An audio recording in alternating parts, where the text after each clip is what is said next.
Praise the Lord, everybody. I have not done this in a while. Um,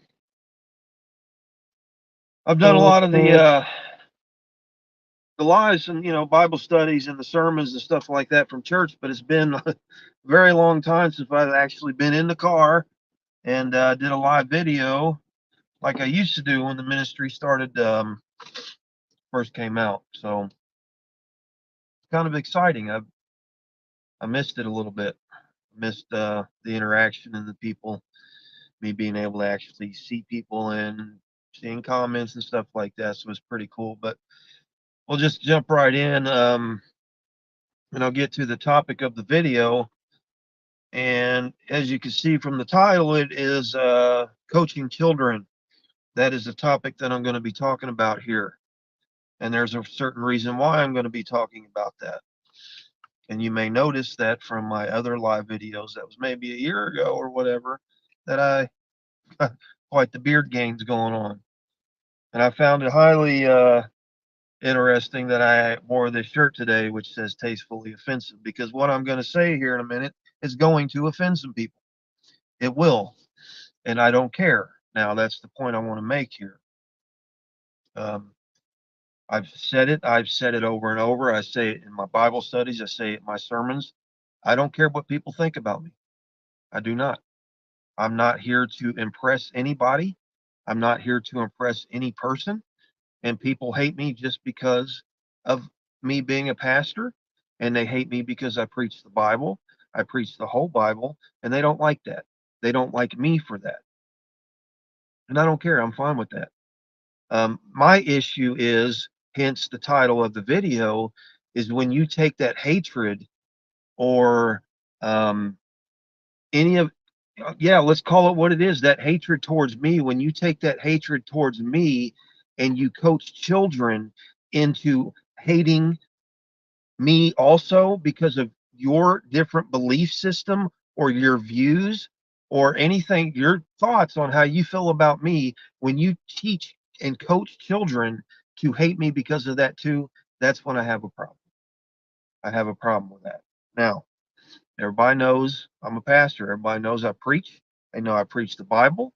They know I'm bold about it. They know that I don't care about what people think about me.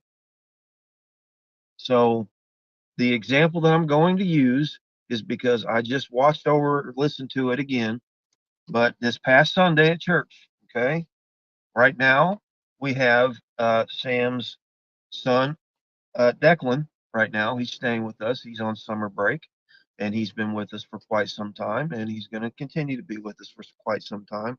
But the example that I'm going to say here is there's certain people that do not want him to go to church.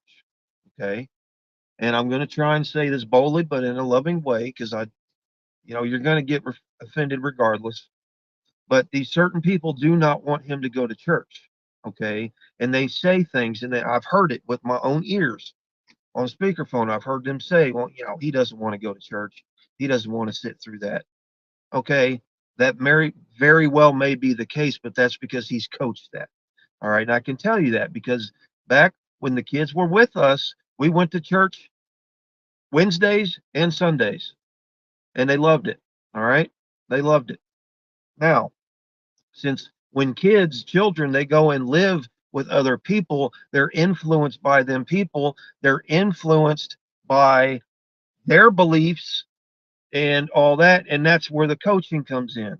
So when I hear Ollie doesn't want to go to church, that's not necessarily true, and I'll tell you why. Now, this past Sunday at church, Ollie was there. My parents were there.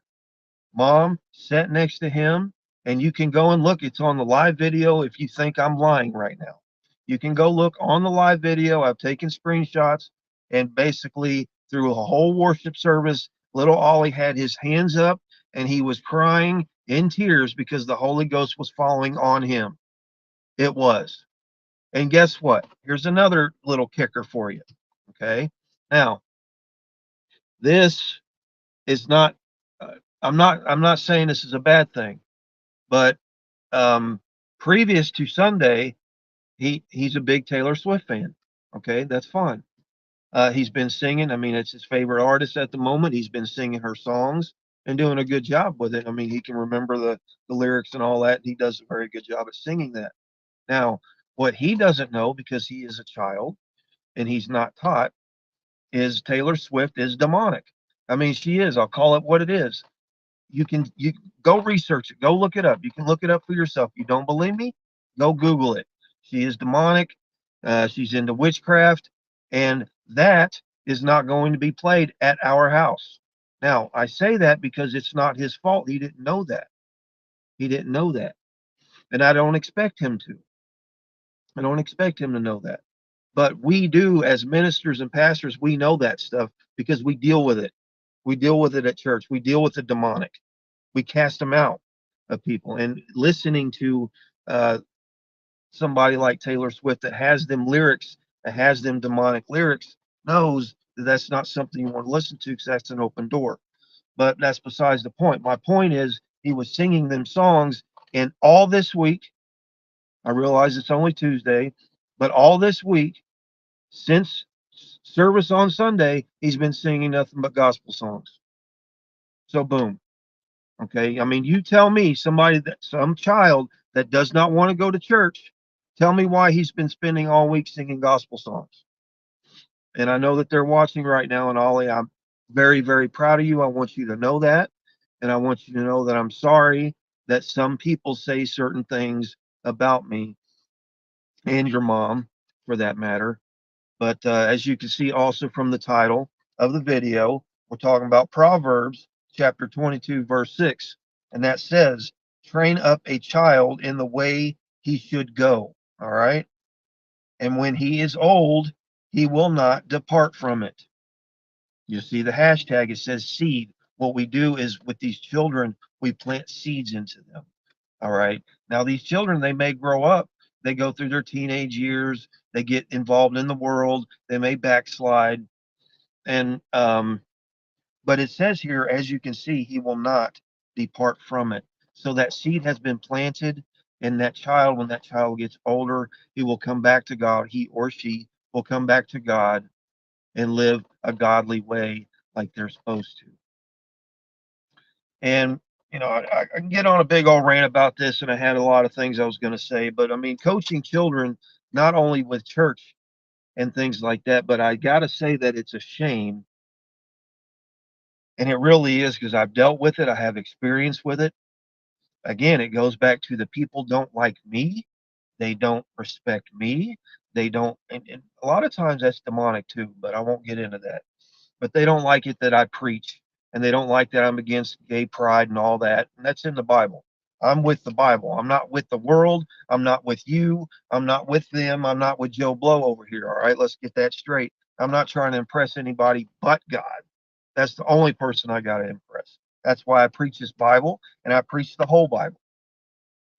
So it's a shame that when you have a child and that child is raised with somebody that coaches that child against another parent. That's what I'm saying.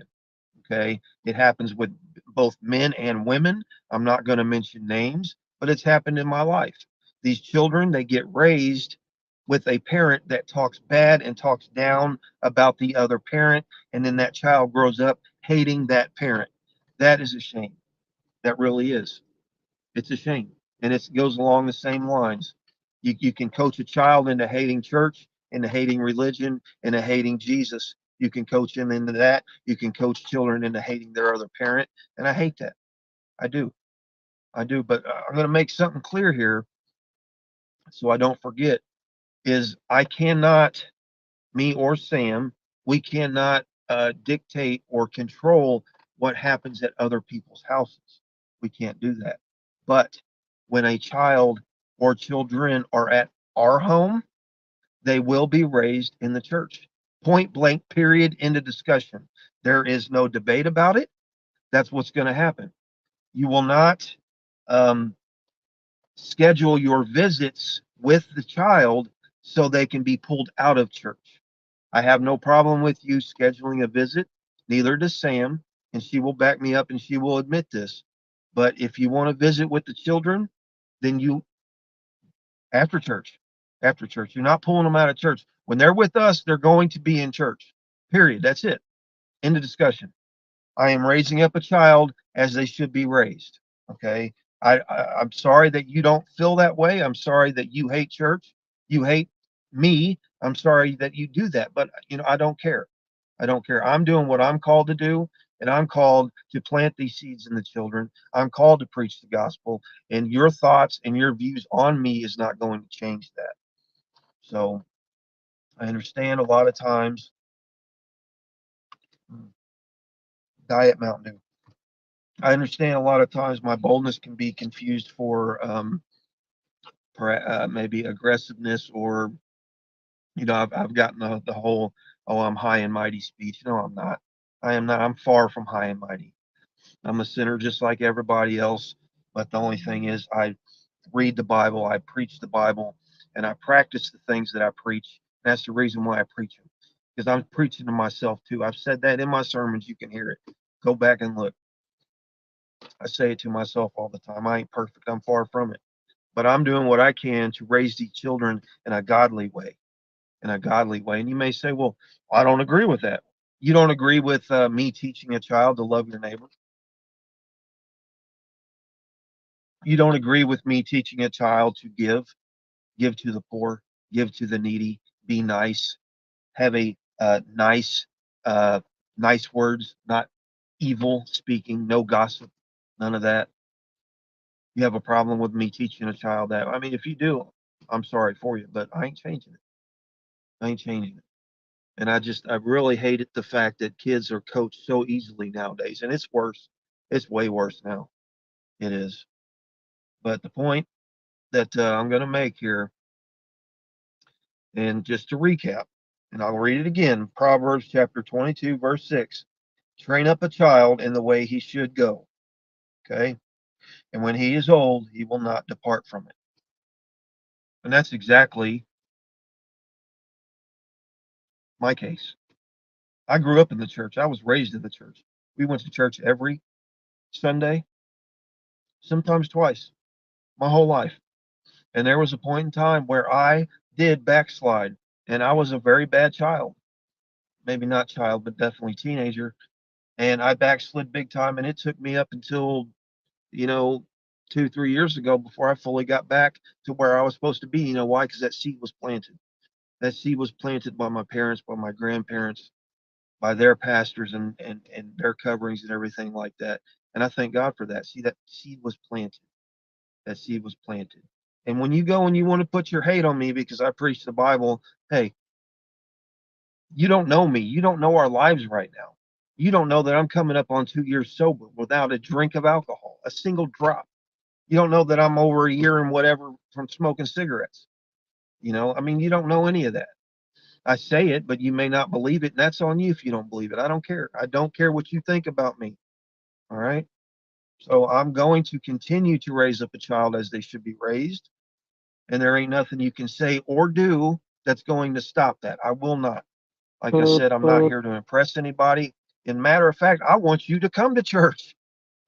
Come to church and be with us. I mean, my goodness, I don't know why you got to hate it so much.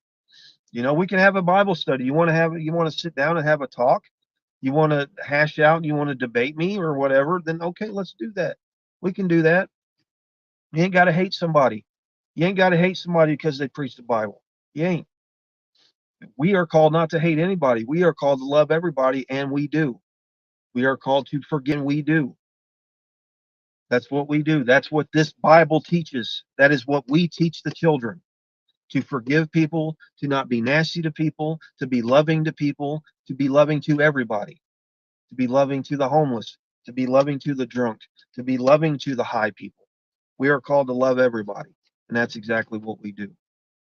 We don't hate nobody. I don't hate these people that talk bad about me. I don't. I don't agree with what they say, and I don't care what they say, but I don't hate them. I don't hate them. I'll get along with them just like I get along with everybody else. And that's how we're supposed to teach our children. That's what we